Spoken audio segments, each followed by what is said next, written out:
When my wife posted that picture with her ex, it felt like the ground was ripped from beneath my feet.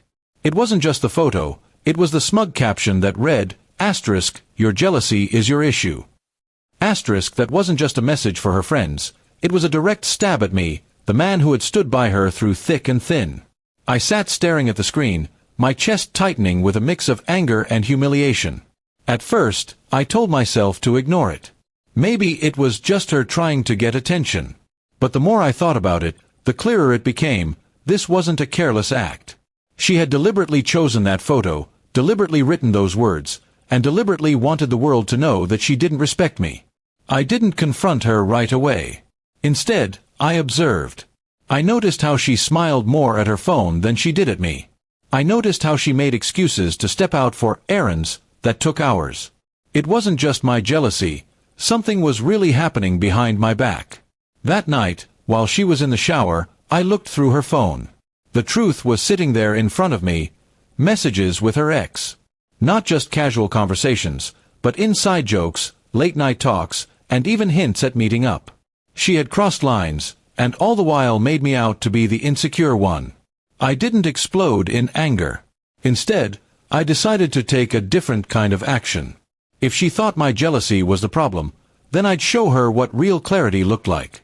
I began quietly collecting evidence, screenshots, timestamps, even her own public posts. I wasn't going to shout or fight. I was going to plan. Over the next few weeks, I played my role as if nothing had changed. She laughed, believing I was too weak to do anything about it. But in silence, I contacted a lawyer, updated my financial accounts, and shifted certain assets under my own name. If she wanted to embarrass me, I'd make sure she wouldn't leave this marriage with the upper hand. The breaking point came one evening when she told me, half mocking, you know, you should really stop being so jealous.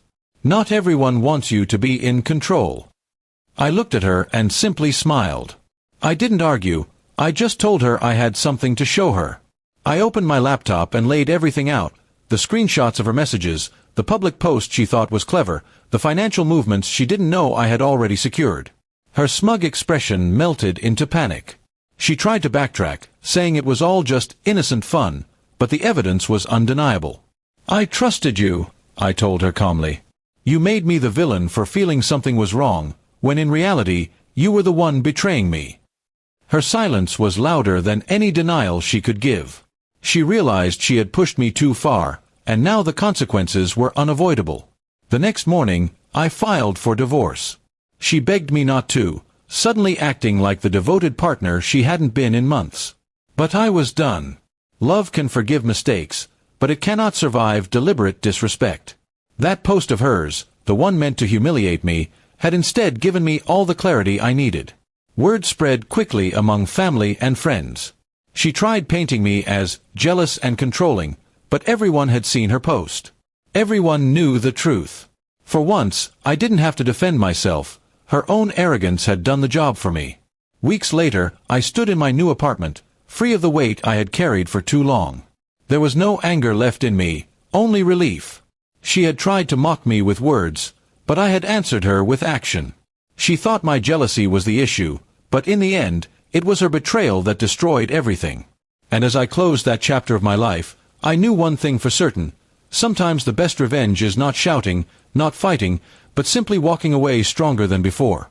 And that's exactly what I did.